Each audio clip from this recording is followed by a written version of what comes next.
श्री हरि के भजन ध्यान आदि के नियम। भगवान वराह कहते हैं, वसुंधरे, मेरा उपासक इंद्रियों को वश में रखकर जो कुछ अन्न उपलब्ध हो उसे ग्रहण करे।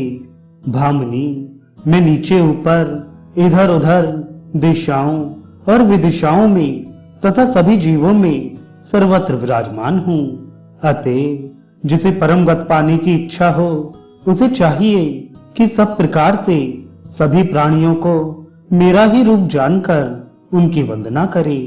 प्रातः काल एक अंजलि जल लेकर पूर्वाभिमुख हो मेरी उपासना करनी चाहिए।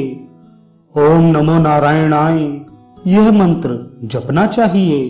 उसे यह भावना करनी चाहिए कि जो संपूर्ण संसार में श्रेष्ठ है, जिनकी ईशान संज्ञा है, जो आदि पुरुष हैं, जो स्वभावता ही कृपालु हैं, उन भगवान नारायण का हम संसार से अपने उद्धार के लिए यजन करते हैं।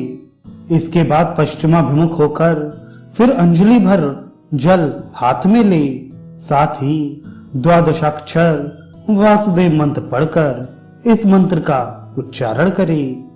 भगवान, आप जिस प्रकार सर्वप्रथम संसार की सृष्टि करने वाले हैं, पुराण पुरुष हैं और परम विभूति हैं, वैसे ही आप आदि पुरुष के अनेक रूप भी हैं।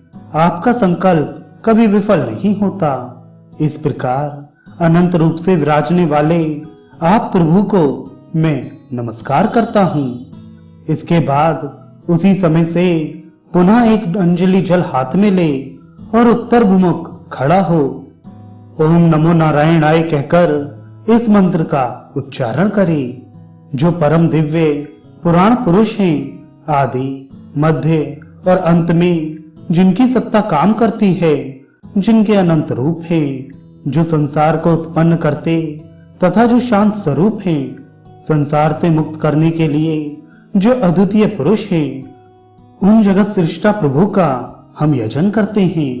इसके पश्चात उसी समय से दक्षिणाभिमुख होकर ओम नमः पुरुषोत्तमाय यह मंत्र पढ़कर ऐसी धारणा करनी चाहिए कि जो यज्ञ स्वरूप हैं एवं जिनके अनंत रूप हैं, सत्य और ऋत जिनकी अनादि काल से संज्ञाएं हैं, जो अनादि स्वरूप काल हैं तथा समयानुसार विभिन्न रूप धारण करते हैं, उन प्रभु को संसार से मुक्त होने के लिए हम भजते हैं। तदनंतर काष्ठ की भांति अपने शरीर को निश्चल बनाकर इंद्रियों को वश में करते हुए मन को भगवान में लगाकर इस प्रकार धारणा करे।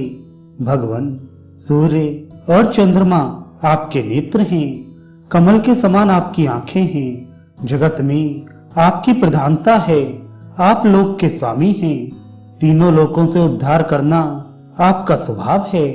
ऐसे सोमरस पीने वाले आप प्रभु का हम यजन करते हैं। वसुंधरे, यदि उत्तम गत पाने की इच्छा हो तो साधक को तीनों संध्याओं में बुद्धि, युक्ति और मति की सहायता लेकर इसी प्रकार से मेरी उपासना करनी चाहिए। यह प्रसंग गोपनीयों में परम गोपनीय, योगों की परम निधि, सांख्यों का परम तत्व और कर्मों में उत्तम कर्म है। देवी, मूर्ख, कृपण और दुष्ट व्यक्ति को इसका उपदेश नहीं करना चाहिए, किंतु जो दीक्षित उत्तम शिष्य एवं दृढ़वती हैं, उसे ही इसे बताना उचित है।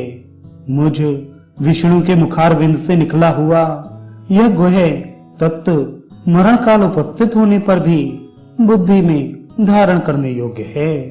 इसे कभी विस्तृत नहीं करना चाहिए।